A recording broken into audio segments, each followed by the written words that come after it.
Good morning all. कल के class में हम लोगों ने डिस्कशन किया था पाठ्यक्रम निर्माण के सिद्धांत के ऊपर, यानी कि प्रिंसिपल्स ऑफ करिकुलम कंस्ट्रक्शन। कि एक पाठ्यक्रम निर्माण करते समय हम लोग किन किन सिद्धांतों को ध्यान में रख के इसका निर्माण करते हैं, उसी के बारे में हम लोगों ने बहुत डिटेल से देखा था। और आज के क्लास में हम लोग स्टार्ट करेंगे टॉपिक को कि विद्यालयों में पाठ्यचर्या की आवश्यकता, यानी कि need of curriculum in school. कि अगर विद्यालय में करिकुलम है तो इसका आवश्यकता क्यों है, इसका इम्पोर्टेंस क्यों है, तो इसके ऊपर हम लोग डिस्कस करेंगे। तो शिक्षण अधिगम प्रक्रिया को सफल बनाने के लिए पाठ्यक्रम की बहुत ही महत्वपूर्ण आवश्यकता मानी जाती है। इसके बिना शिक्षण अधिगम प्रक्रिया को सफल नहीं बनाया जा सकता। पाठ्यक्रम ही ऐसा साधन है जिसके द्वारा विद्यार्थी का संपूर्ण विकास संभव है। समय व परिस्थितियों के अनुसार पाठ्यक्रम में भी विकास होना चाहिए, ताकि विद्यार्थी पाठ्यक्रम के द्वारा केवल इतिहास का ही ज्ञान न प्राप्त करके उसके साथ वर्तमान तथा भविष्य की समस्याओं से भी अवगत हो। इससे वे वर्तमान तथा भविष्य की समस्याओं को दूर करने में सक्षम हो पाते हैं। तो पाठ्यक्रम के महत्व या यूटिलिटी की बात करें, उसकी उपयोगिता की बात करें, तो इन सब पर अपने विचार व्यक्त करते हुए कनिंघम बोलते हैं कि पाठ्यक्रम शिक्षक के हाथों में एक ऐसा उपकरण है जिसकी सहायता से वह अपनी सामग्री अर्थात छात्र का अपने आदर्श यानी कि उद्देश्य के अनुसार अपने कलागृह विद्यालय में निर्माण करता है। तो शिक्षण तकनीकी के रूप में भी देखें तो हम पाते हैं कि किसी भी शैक्षिक प्रक्रिया के तीन पहलू होते हैं। किसी भी शैक्षिक प्रक्रिया के तीन पहलू होते हैं। अब वो तीन पहलू कौन कौन से होते हैं? तो पहला, शिक्षा क्यों, यानी कि वाई एजुकेशन। सेकंड, शिक्षा कैसे, यानी कि हाउ एजुकेशन। एंड थर्ड, शिक्षा में क्या, यानी कि व्हाट इन एजुकेशन, यानी कि अगर शिक्षा है तो उसके भीतर क्या होगा। तो इसमें प्रथम पहलू शिक्षा क्यों का संबंध शिक्षा के उद्देश्यों से होता है। शिक्षा कैसे का संबंध शिक्षण विधियों से होता है तथा शिक्षा में क्या का संबंध शिक्षा के पाठ्यक्रम से होता है।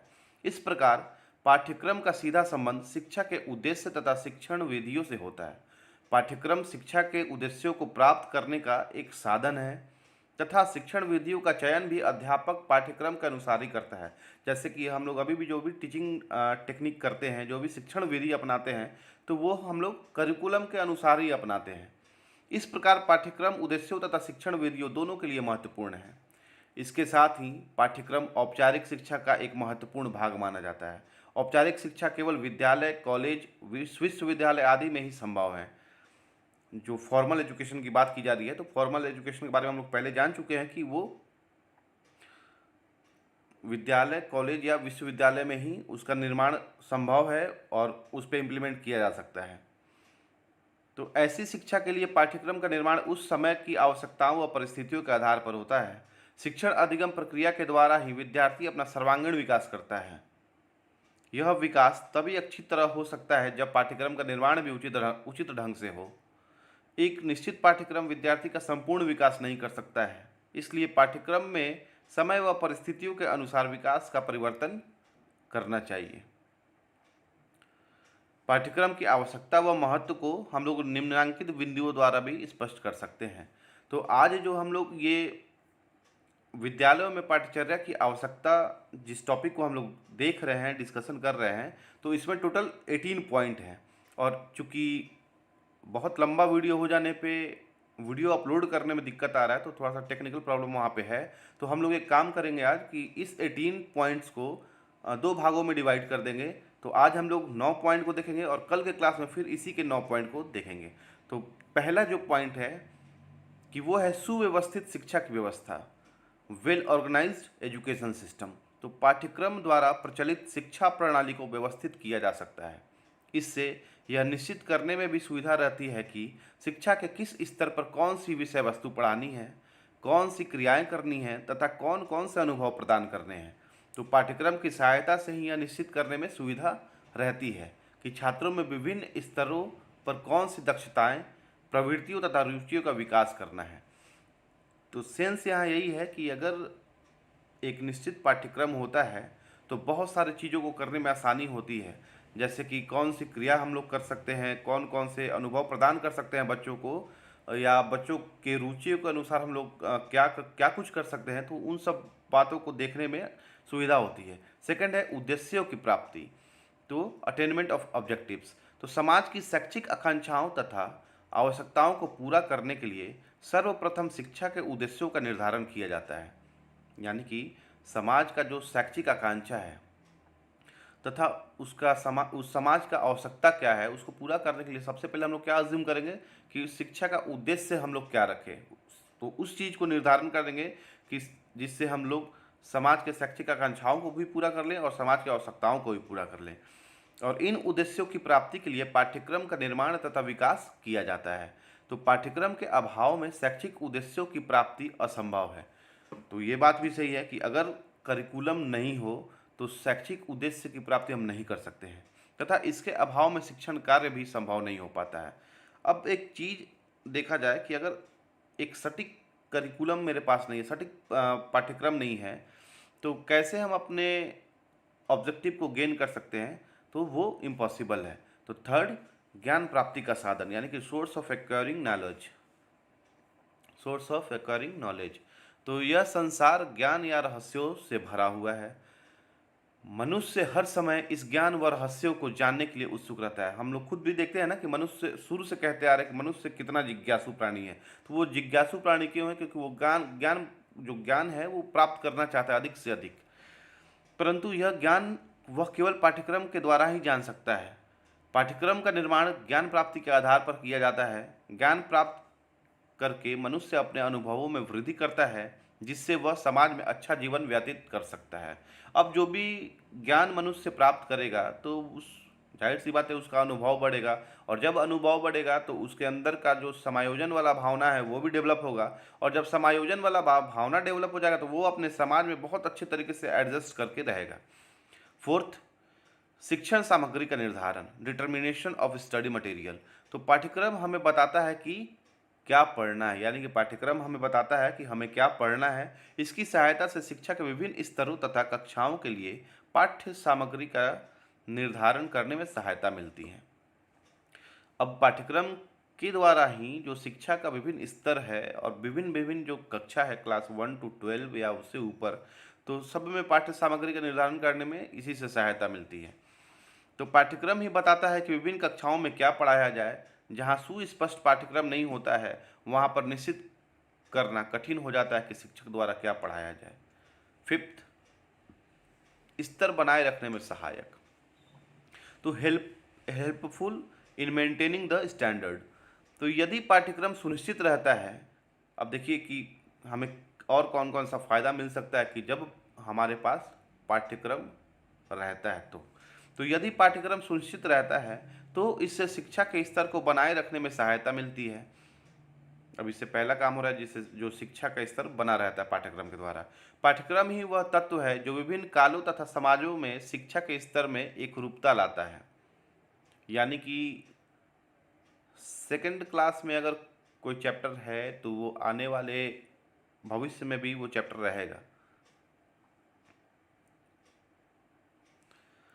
तो पाठ्यक्रम के आधार पर ही दो या अधिक शिक्षा प्रणालियों का तुलनात्मक अध्ययन करना संभव हो पाता है। अब करिकुलम के साथ ही दो या उससे भी अधिक शिक्षा प्रणालियों का हम लोग कंपैरिजन कर सकते हैं। पाठ्यक्रम के विश्लेषण से हम बहुत कुछ मात्रा में शिक्षा के स्तर के उत्थान एवं पतन का भी विश्लेषण कर सकते हैं। सिक्स्थ, मूल्यांकन प्रक्रिया में सहायक, तो हेल्पफुल इन इवैल्यूएशन प्रोसेस। तो पाठ्यक्रम के कारण ही मूल्यांकन प्रक्रिया सरल, सहज तथा वैज्ञानिक बनती है। निश्चित पाठ्यक्रम होने पर ही छात्रों की योग्यताओं तथा क्षमताओं का सही मूल्यांकन संभव हो पाता है। पाठ्यक्रम के अभाव में मूल्यांकन संभव नहीं है। अगर हमारे पास एक निश्चित पाठ्यक्रम नहीं होगा तो मूल्यांकन करने में भी दिक्कत होगा, और लगभग वो चीज़ संभव नहीं हो पाएगा कि हम किसी बच्चे का या किसी स्टूडेंट का मूल्यांकन कर सकें। तो यदि पाठ्यक्रम के अभाव में मूल्यांकन किया जाएगा तो उसमें वैधता तथा विश्वसनीयता का अभाव होगा। तो अगर पाठ्यक्रम नहीं हो और हम मूल्यांकन कर रहे हैं तो वो मूल्यांकन और वो जो रिजल्ट आएगा वो वैध नहीं होगा और ना ही वो विश्वसनीय होगा। सेवेंथ, लोकतांत्रिक मूल्यों का विकास। तो वर्तमान युग लोकतंत्र का युग है। सबको पता है कि वर्तमान युग जो है वो लोकतंत्र का युग चल रहा है, जहाँ पर सभी नागरिकों को एक समान समझा जाता है, जहाँ पे इक्वल सबको समझा जा रहा है, इक्वालिटी की बात की जा रही है शुरू से ही। वही दूसरी ओर उन्हें बिना किसी भेदभाव के शिक्षा प्राप्त करने का अधिकार प्राप्त है। और जब इक्वल सबको समझा जा रहा है तो वहाँ पे शिक्षा प्राप्त करने का भी अधिकार सब नागरिकों को है। भारत के हर हर उस नागरिक को है जो भारत में जन्म लिया हो या भारत का नागरिक हो। तो लोकतंत्र में सभी को समानता व स्वतंत्रता का अधिकार प्राप्त है, जिससे उनमें उदारता, न्याय, भ्रातृत्व, सामूहिक जीवन आदि गुणों को पैदा किया जाता है। अब लोकतंत्र में ये सब चीज़ होना जरूरी है, नहीं तो बात बात पे डिस्प्यूट होगा, बात बात पे झगड़ा होगा। जैसे कि हम किन किन बातों को विकसित करें, किन किन बातों पे विशेष ध्यान दें, जिससे बच्चे आगे चल के उनका मन एक लोकतांत्रिक मन में बदल सके, तो उनके भीतर उदारता की भावना उत्पन्न कर सके, उन बच्चों के भीतर न्याय की भावना उत्पन्न कर सके। फिर बच्चों में ऐसा होना चाहिए कि भ्रातृत्व वाली भावना सारे बच्चों के साथ हो सके, और सामूहिक जीवन जो जी रहे हैं उसमें वो एडजस्ट करके जीने वाले नेचर के बन सके। तो यह गुण छात्रों में केवल विद्यालय पाठ्यक्रम के द्वारा ही पैदा करता है। ये गुण छात्रों में लोकतांत्रिक मूल्यों का विकास करने में सहायक माने जाते हैं। 8, आवश्यकताओं की पूर्ति, फुलफिलमेंट ऑफ नीड्स। तो विद्यालय में पढ़ने वाले प्रत्येक छात्र की बहुत आवश्यकताएं होती हैं। इन आवश्यकताओं की पूर्ति वह पाठ्यक्रम के द्वारा ही करता है। बालक के साथ साथ प्रत्येक राष्ट्र व समाज की भी अपनी आवश्यकताएं होती हैं। अब बालक का तो आवश्यकता है ही, जब एक बालक का आवश्यकता है तो जाहिर सी बात है उसी बालक से वो समाज बना हुआ है और उसी समाज से वो राष्ट्र बना हुआ है, तो कहीं ना कहीं उस समाज का भी कुछ अपना आवश्यकता है और कहीं ना कहीं उस राष्ट्र का भी कुछ अपना आवश्यकता है। तो इन सब की पूर्ति भी पाठ्यक्रम द्वारा ही संभव है। प्रत्येक समाज व राष्ट्र चाहता है कि उसके नागरिकों में, अब देखिए कि हर एक समाज और राष्ट्र या देश जो है वो क्या चाहता है अपने नागरिकों से, कि उसके नागरिकों में राष्ट्र प्रेम की भावना हो, अच्छी नागरिकता की भावना हो व राष्ट्र के प्रति कर्तव्य की भावना हो। यानी कि राष्ट्र के प्रति मेरा क्या कर्तव्य है, वो कर्तव्य मेरे भीतर होना चाहिए। तो यह केवल पाठ्यक्रम द्वारा ही संभव हो पाता है। पाठ्यक्रम ही नागरिकों में ऐसे गुणों का विकास करने में सहायक हो सकता है। तो विद्यालय पाठ्यक्रम का निर्माण राष्ट्र, समाज व बालक की आवश्यकताओं के आधार पर करके इन सब की पूर्ति करता है। 9, पाठ्य पुस्तकों के निर्माण में सहायक। अब देखिए कि जो पाठ्यक्रम है वो पाठ्य पुस्तकों के निर्माण में कैसे सहायक होता है। तो पाठ्यक्रम की सहायता से ही सुनिश्चित पाठ्य पुस्तकों की रचना करना संभव होता है। पाठ्यक्रम के अभाव में सामान्य पुस्तकें तो लिखी जा सकती हैं, परंतु पाठ्य पुस्तकें नहीं। सही बात है, अगर हमारे पास करिकुलम नहीं हो, हमारे पास सिलेबस नहीं हो, तो हम किस आधार पे बुक को लिखेंगे। हम बुक को तभी तो लिख सकते हैं जब मेरे पास परफेक्ट करिकुलम हो या सिलेबस हो। तो हम यह भी जानते हैं कि पाठ्य पुस्तकों के अभाव में शिक्षा को व्यवस्थित रूप प्रदान करना संभव नहीं होता। तो ये भी सही है कि पाठ्य पुस्तक अगर नहीं हो तो शिक्षा को हम लोग व्यवस्थित रूप में नहीं कर सकते हैं, वो एक सीक्वेंस में नहीं रहेगा। तो इस तरीके से हम लोगों ने 18 पॉइंट में 9 पॉइंट को देख लिया, और नेक्स्ट क्लास में जो 9 पॉइंट रेस्ट बच रहा है उसको हम लोग डिस्कस करेंगे। एक बार मैं फिर से रिकॉल कर देता हूँ पॉइंट को कि कौन कौन से पॉइंट है जो विद्यालयों में पाठ्यचर्या की आवश्यकता को बताते हैं। तो पहला है कि सुव्यवस्थित शिक्षा की व्यवस्था, उद्देश्यों की प्राप्ति होती है करिकुलम से, ज्ञान प्राप्ति का साधन है करिकुलम, शिक्षण सामग्री का निर्धारण, स्तर बनाए रखने में सहायक होता है, मूल्यांकन प्रक्रिया में सहायक, लोकतांत्रिक मूल्यों का विकास, आवश्यकताओं की पूर्ति, पाठ्य पुस्तकों के निर्माण में सहायक। अब नेक्स्ट जो टॉपिक बच रहा है वो हम लोग कल के क्लास में देखेंगे। Thank you.